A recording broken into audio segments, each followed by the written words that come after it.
Hola Adolfo, ¿cómo estás? Un gusto tenerte acá y te agradezco por estar ser entrevistado para la materia reptilia. Adolfo, comentame, vos trabajás en el Instituto Malbrán de Buenos Aires. ¿Qué es ese instituto y de qué se ocupa? Ok, el Instituto Malbrán es el nombre viejo que tiene el lugar donde estamos trabajando, ¿no? Ahora con el nombre de Malbrán, que fue un médico epidemiólogo muy destacado en Argentina, ¿no? Fue el primero que comenzó a producir antitoxinas en 1895, ¿no? En la isla Martín García, y que trajo de Europa muchas técnicas que tenían que ver con el combate de las plagas más importantes, ¿no? Que existían en ese momento, doctor Carlos Gregorio Malbrán. Pero actualmente lo que es el Malbrán es una administración nacional, que es la Administración Nacional de Laboratorios e Institutos de Salud, que tiene muchos institutos y centros, y dentro de estos yo estoy en el Instituto Nacional de Producción de Biológicos, que es el que, entre otras muchas cosas que hace, el que produce los antivenenos antiofídicos y antiaracnídicos que se utilizan para el tratamiento, que se dan de forma gratis, se distribuyen en todo el país. ¿Hay otros institutos a nivel internacional que puedan compararse al Malbrán, no sé, en Brasil, en India, etcétera? El más grande y el más conocido por todos es el Instituto Butantan, que es el más viejo de todos. Después está el instituto que está en Sao Paulo. Tienen en Río de Janeiro el Instituto Vital Brasil, que justamente lo creó Vital Brasil, ¿no? Vital Brasil en un momento se fue del Butantan, creó el instituto y después lo volvieron a llamar a San Paulo, es decir, que funcionaban los dos ya desde hace mucho tiempo, ¿no? Pero ahí tienen muchas más especies y también son muchos los picados por víboras y por arañas y por otros bichos, por eso necesitan una producción bastante mayor que la nuestra, ¿no? En Argentina tenemos desde hace unos años menos de 1000 picados por serpientes por año, ¿no? Que es un número muy, muy chiquito, afortunadamente. Es decir, que necesitamos antivenenos, se produce, se distribuye en todo el país, pero la cantidad de casos es muchísimo menor que la que tiene Brasil u otros países de más al norte. De los 1000 picados que tenemos por año, ¿cuántas muertes tenemos en Argentina? Tenemos entre 2 y 4 muertos por año. No es un número enorme, pero bueno, como decía un médico del instituto, ¿no? Hay que explicárselo a la familia del muerto eso, pero tenemos entre 2 y 4, ¿no? Exactamente, ¿no es cierto? Epidemiológicamente no es significativo, pero si a mí me muerde una serpiente, ahí para mí va a ser muy significativo. Exacto. ¿Qué es un suero antiofídico? Y sucintamente, así a grandes rasgos, ¿cómo se obtiene, qué es lo necesario para obtener un suero antiofídico? Ok. Un suero antiofídico o antiveneno, que sería el término más técnico mejor, que son inmunoglobulinas de caballos o fragmentos de estas inmunoglobulinas, en el caso del Malbrán son fragmentos, que están dirigidos a moléculas del veneno. Pasemos, el veneno es una sopa de cosas, el veneno no es un ente único, sino que es una mezcla enorme de muchos componentes, sobre todo en el caso de los ofidios, ¿no? Los aracnídicos son más sencillos, los escorpiónicos son más sencillos, pero en el caso de los ofidios, por ejemplo, la yarara tiene una enorme cantidad de componentes y de familias de componentes, entonces lo que se busca con los antivenenos, o lo que se buscó desde el inicio, es tratar de neutralizar el veneno en general, que se logra mediante la neutralización de estos componentes, que se produce por anticuerpos. Se producen dándole a caballos en general, puede ser otras especies, en el mundo se usan caballos, ovejas, conejos inclusive, como para producir antivenenos. Calculo que se utilizan caballos por el tamaño del animal y que se le puede extraer grandes cantidades de sangre.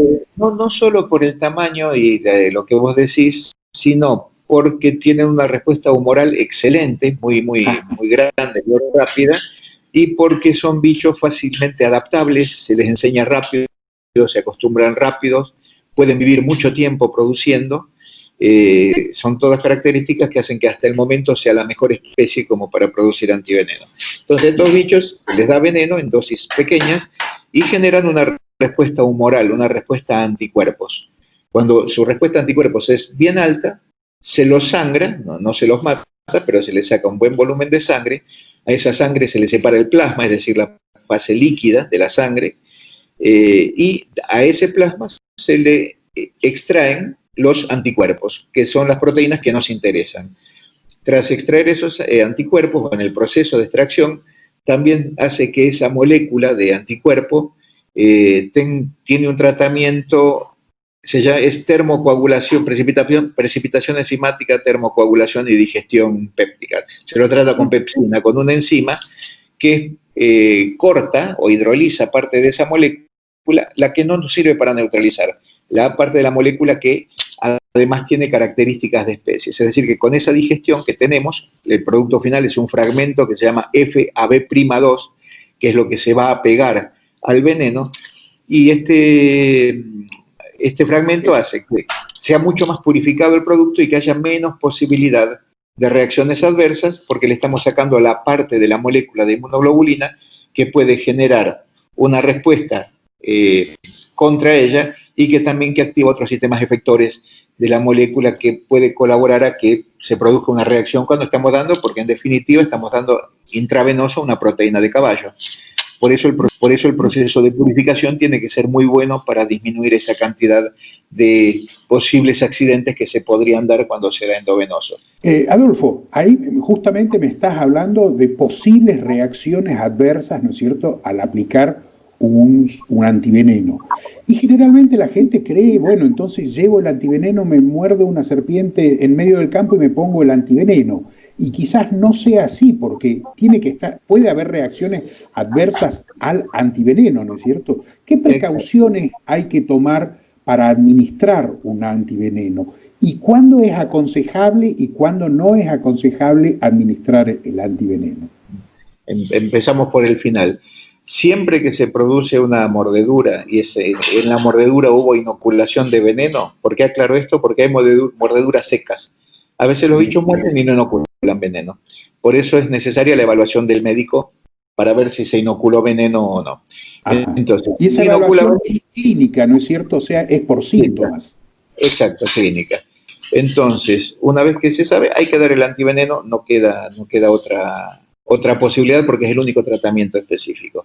Ahora, cuando uno da el antiveneno, la vía de elección es la endovenosa, claro, y puede tener dos tipos de reacciones. Unas reacciones que pueden aparecer al instante, unas son las reacciones alérgicas, que son las menos, para la gente que es alérgica a las proteínas del caballo, que son muy peligrosas, hay que tratarlas con determinados productos, y a veces hacer algunas maniobras que solo se pueden hacer en un hospital o a campo, pero por alguien entrenado. Sí, lo hace un médico, ¿no es cierto?, que está preparado para combatir esas reacciones adversas, no habría problema. Pero si lo hacemos nosotros en el campo sin esa experiencia, puede llegar a ser peligroso, ¿no es cierto? No, que de hecho el Ministerio de Salud dice que los antivenenos deben aplicarse en un centro de salud, solamente en caso excepcional y con personal entrenado fuera del centro de salud. Los antivenenos son especie específico, ¿no es cierto? O sea, cuando uno ve en el frasco dice anti-yarará o antimicrúrico, uno tiene que saber qué especie lo mordió a uno.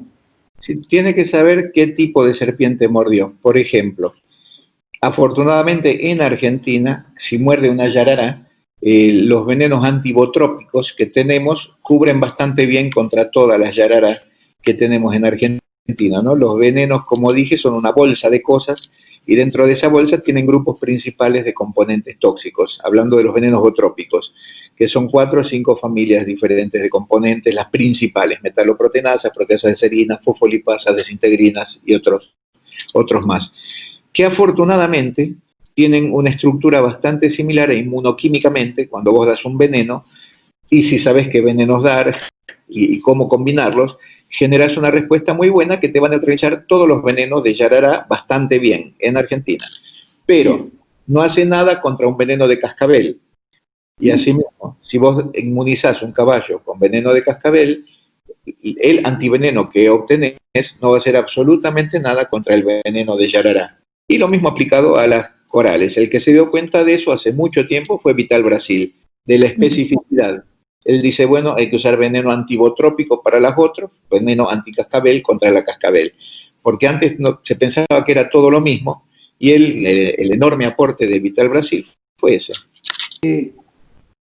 Las especies venenosas en Argentina, ¿cuáles son? Botrops, ¿no es cierto? Que tenemos varias especies de Botrops. Exacto. Crótalos durizos, que tenemos una sola especie, y Micrurus, ¿no es cierto? Que son las corales. Bueno, el más numeroso es el grupo de las Botrops, que representan el 98% de los accidentes por serpientes venenosas de Argentina. El veneno de las Botrops es un veneno que se lo clasifica como hemohistotóxico. ¿Qué quiere decir esto? Que afecta a la sangre. ¿Cómo afecta a la sangre? Alterando la coagulación, puede hacer que la sangre coagule más y paradójicamente que la persona esté anticoagulada, porque al gastarse los factores de coagulación y alterar las plaquetas, paradójicamente uno en un tubito ve que pone veneno sobre el plasma, ve que el plasma se coagula, pero en el sujeto va a generar un cuadro de anticoagulación importantísimo justamente por esa falta o ese consumo de los factores de coagulación, ¿no? Tienen varios componentes porque básicamente son enzimas o componentes que tienen que ver con el sistema digestivo, ¿sí? Entonces muchos de ellos son proteasas que rompen proteínas, fosfolipasas y otro tipo de enzimas y toxinas. Entonces, localmente cuando muerde una Botrops, que tenemos una enorme cantidad de metaloproteasas, que son proteasas de una especificidad muy amplia, se llaman metalo porque tienen una molécula de metal, en general zinc, asociada, rompen, destruyen todos los tejidos, pueden afectar también los factores de coagulación y tienen otro grupo de componentes que se llaman proteasas de serina, que actúan sobre los factores de coagulación y en algunos casos actúan como factores de coagulación. De hecho, nuestros factores de coagulación son proteasas de serina. Entonces, vamos a tener por las metaloproteasas y otros componentes citotóxicos como las fosfolipasas, por ejemplo, las Botrops tienen algunos tipos de fosfolipasas que son tremendamente miotóxicas, por ejemplo, Yararactú, que tiene una cantidad muy grande de miotoxinas, que es un tipo de fosfolipasas, Botrops mogeni también tiene una gran cantidad de estas, Yararactú y Momogeni, tienen una cantidad muy grande que te va a producir un daño enorme tisular, sobre todo en el músculo. Pero las metaloproteasas rompen lo que sea. La inflamación esa horrible que uno ve con ampollas se debe mayormente a las metaloproteasas. Las otras enzimas que afectan la coagulación no afectan en el lugar de mordedura, sino en todo el organismo. Igual las metaloproteasas que entran a circular, vos vas a ver destrucción de tejidos, pero podés tener hemorragias en otra parte del organismo porque circulan y rompen donde caen. Y las que te estoy diciendo de la coagulación afectan factores de coagulación y hacen que vos te quedes sin factores de coagulación. Lo más común en el envenenamiento botrópico es la afibrinogenemia. ¿Qué quiere decir eso? Que nos quedamos sin fibrinógeno porque se está consumiendo todo el fibrinógeno justamente por estas enzimas que están circulando, estas proteasas de serina mayormente, que hacen que el fibrinógeno pase a fibrina y nos quedamos sin nada como para poder coagular. Además de eso, algunas de estas enzimas, como otros componentes que se llaman desintegrinas, que son bastante más chiquititos, actúan sobre las plaquetas y hacen que las plaquetas o no funcionen bien, que no se peguen entre ellas o que no se peguen con los tejidos, o por otro lado, con acción de la fosfolipasa, a veces que se apelotonen. Es decir, que tenemos un lío tremendo en todo lo que es nuestro sistema hemostático, tanto sobre los factores de coagulación, tanto como sobre las plaquetas, que es la combinación de estos dos que hace que cuando se nos rompe un vaso se tape y no salga sangre. Entonces acá tenemos dos componentes importantes. Una cosa que te dije que rompía los vasos, ¿sí? Que eran las metaloproteasas. Y otras cosas que son las mismas metaloproteasas, más los otros componentes que te nombré, proteasas de serina, desintegrinas, entre otros, que hacen que la sangre se torne incoagulable. Entonces tenemos las cañerías rotas y no posibilidad de poderlas tapar. Por lo tanto, tenemos localmente ese desastre que te hablé por acción de estos componentes. Sistémicamente, sangre incoagulable, vasos rotos, y aparte de todo eso, tenemos componentes que hacen que la presión sanguínea caiga mucho y que no la podemos levantar. Vos habrás visto alguna vez que cuando muerde una yarará, un ratón, el ratón se queda quietito. Y uno dice, miércoles. Claro, se queda quieto justamente por un shock hipovolémico en ese momento. Le baja la presión a lo pavote, porque tiene componentes que hacen que se liberen sustancias nuestras endógenas que bajan la presión, activa el sistema calcrena, bradiquinina y otras cosas hace, y después las hemorragias. Entonces el bicho queda paralizado, pero no porque sea neurotóxico, sino por un shock un shock circulatorio, ¿no? Hipovolémico debido a una caída de presión a lo pavote. Y eso permite, ¿no es cierto?, que la serpiente pueda alcanzar el ratón que está escapando, porque el ratón queda en shock y se lo puede comer porque queda quietito, que no se puede mover. Y eso ocurre con el veneno botrópico. ¿Y qué pasa con Crotalus? ¿Es distinto el sistema? El veneno de las Crotalus nuestras, ¿no?, de las de Sudamérica, sí es muy diferente al resto de los venenos de las Crotalus de otra parte de América, ¿no? Por ejemplo, las Crotalus norteamericanas clínicamente se parecen mucho a un envenenamiento botrópico. Ojo, clínicamente, no por la fisiopatología del veneno, porque es muy diferente, es muy distinto, pero clínicamente se ve casi lo mismo. Pero nuestras cascabeles de Sudamérica tienen venenos neurotóxicos mayormente y miotóxicos también. Es un veneno mucho más sencillo que las yararás. Las yararás pueden tener más de 100 diferentes componentes con 5 o 6 grupos principales o más de componentes, ¿no? En realidad bastante más, pero los que más nombramos y conocemos son 5 o 6 grupos. Y en el caso de las cascabeles, Crotalus durisus terrificus, que es la que tenemos acá, el 50% de la masa del veneno es, o más, a veces más, es una fosfolipasa neurotóxica y miotóxica que se llama crotoxina. Que agarras 1 gramo de veneno de cascabel, bueno, de ese gramo, 500 miligramos o más pueden llegar a ser crotoxina en un animal joven por un poquito más, en uno viejo por un poquito menos. Y es una de las neurotoxinas más potentes que se conocen, y además con el bonus que es miotóxica. Y algunas cascabeles también, no todas, pero algunas tienen otra toxina que se llama crotamina, que es una miotoxina también muy potente, bien diferente a la crotoxina. Es muy diferente, pero también es miotóxica.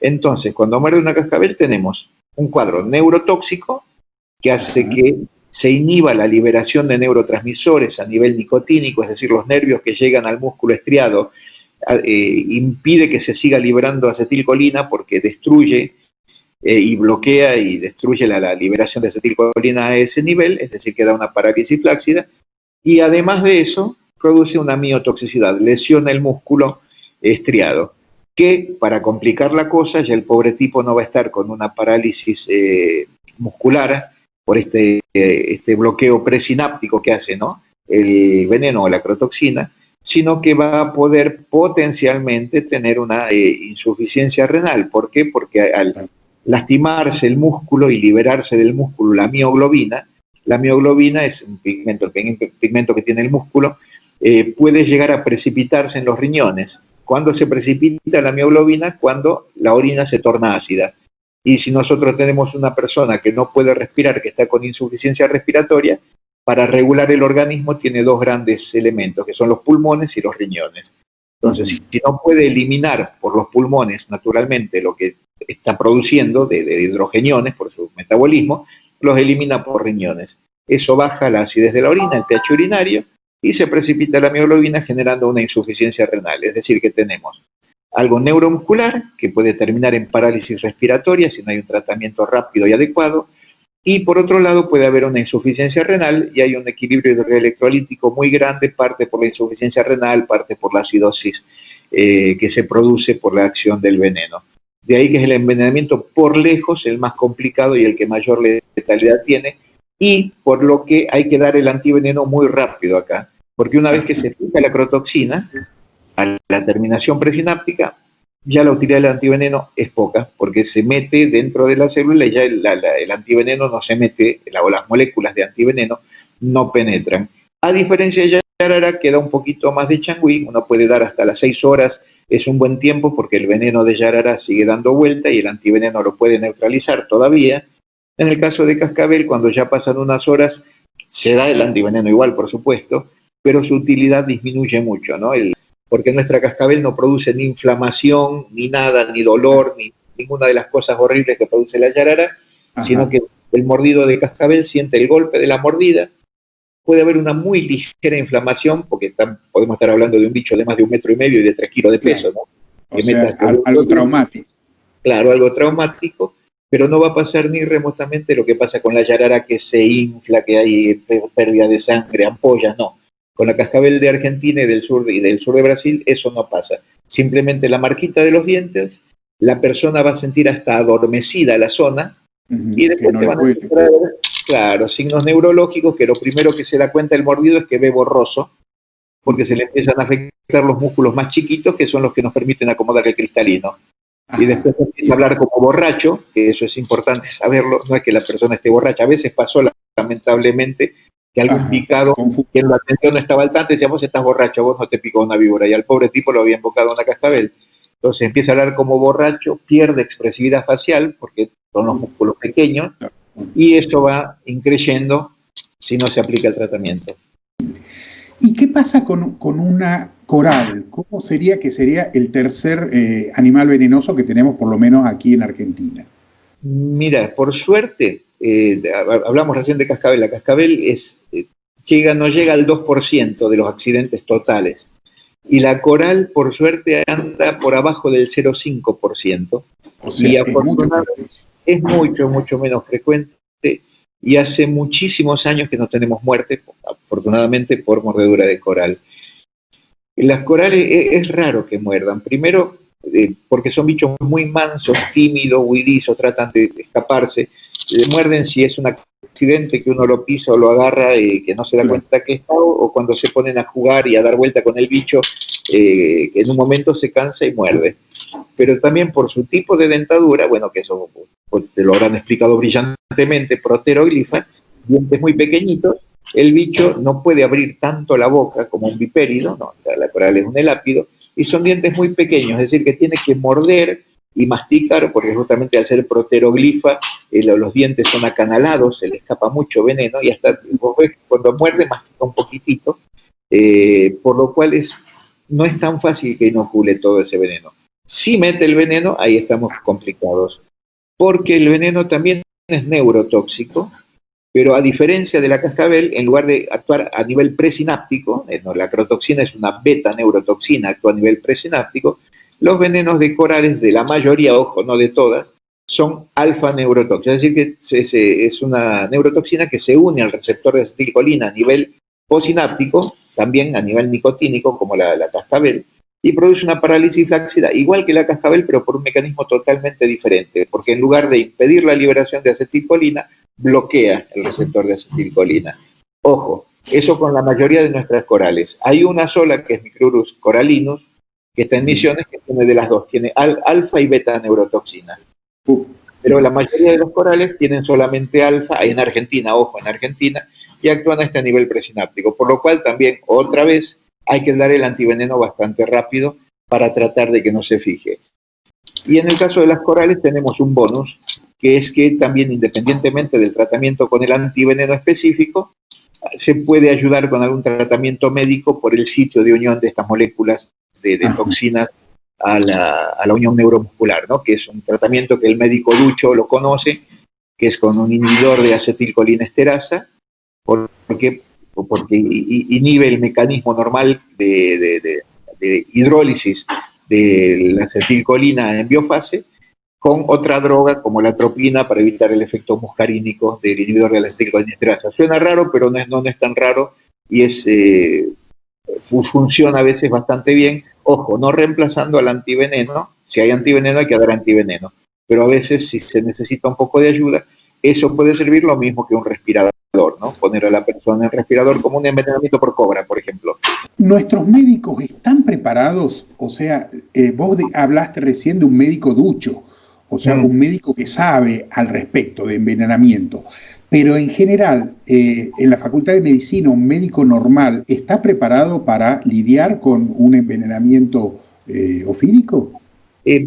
Bueno, dependerá de la Facultad de Medicina. Yo hablo por lo que conozco, que es la nuestra, ¿no? Acá en Buenos Aires.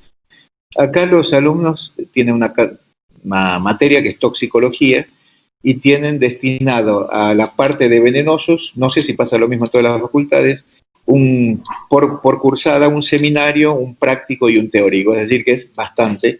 lo que tienen. Obviamente, como en cualquier especialidad médica, el pibe cuando se recibe no sale preparado para atenderlo. Afortunadamente en Argentina tenemos los antivenenos gratis que los produce el Estado y los distribuyen en los hospitales. Un tratamiento en Estados Unidos puede llegar a costar $20.000. Un tratamiento antiofídico. Acá en Argentina es gratis.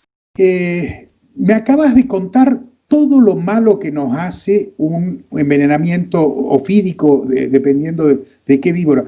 Entonces, ¿cómo debemos actuar ante un accidente ofídico? ¿Nos vamos a morir? ¿Tenemos que cortarnos la pierna para sobrevivir? ¿Qué es lo que hacemos acá en Argentina? Estamos hablando, por supuesto, con las especies de Argentina. Okay. Bueno, cortarse la pierna no.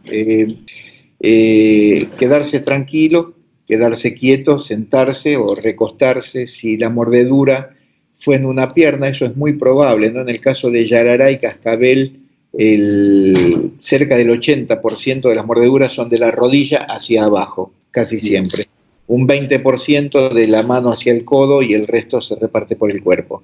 Pero supongamos que fue la pierna, bueno, quitar calzado, aflojar medias, aflojar cinturones, quitarse reloj o anillos si fue en la mano, cualquier cosa que pueda complicar si se empieza a hinchar en el caso de que haya sido una bótrops, si vamos a tener una gran inflamación. Que la persona esté tranquila y buscar inmediatamente ayuda para transportarlo para que se aplique el antiveneno. No hay ni que cortar, ni que succionar, ni poner barro arriba, ni tirar vinagre, ni nada. La herida no hay que hacerle absolutamente nada. Si es una herida muy sucia, claro, a lo sumo si quieren lavarla con agua y jabón, nada más, pero lo ideal es que no se haga nada, que se tomen todas estas medidas y que se transporte a la persona lo más rápido al centro de salud. ¿Por qué? Porque ahí se va a evaluar la herida. Se va a ver primero si fue una mordedura seca. En el caso de una yarará es bastante fácil saberlo por la inflamación y por el dolor. ¿Qué pasa? A veces meten los dientes pero no meten veneno. Pues le dicen mordedura de advertencia. O para ver, bueno, si hay veneno o si fue una cascabel también para ver si hay alguna signología que puede estar haciendo pensar que hay envenenamiento. Y aplicar el tratamiento rápido, lo más rápido posible, en tiempo y en forma, con todas las medidas para prevenir una reacción adversa inmediata, que podría ser o la anafilaxia o la reacción anafilactoide, que pasan ahí en el momento cuando se da el tratamiento y se pueden prevenir y se puede dar el antiveneno sin ningún problema, siempre que esté dado en un centro sanitario y con un médico. Simplemente eso, pero no hay que apretar, no hay que hacer torniquete, no hay que chupar, no hay que quemar, nada. Eso, el famoso torniquete, no hay que hacerlo porque puede complicar la circulación del miembro mordido. Y concentrar el veneno en la zona, en el caso de un envenenamiento botrópico, y producir más daño que no haberlo hecho. Tengamos en cuenta que el antiveneno, para neutralizar el veneno, tiene que llegar a la zona. Si nosotros estamos generando una corte de circulación, posiblemente el veneno que se concentra ahí genere más daño en toda la histoarquitectura celular, en todos los lugares por donde después tendría que ir el antiveneno, es decir, los vasos, las pequeñas arterias que tendría que llegar hasta allí, y va a ser más ineficiente, o mejor dicho, no va a ser eficiente el antiveneno porque no va a llegar a donde tiene que llegar.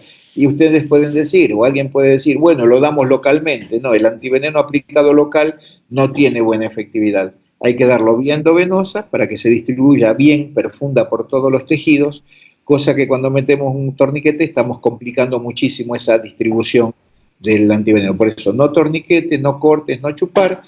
La persona que esté tranquila, esperar poderla transportar. ¿Por qué es importante que se pueda transportar, que lo ayuden?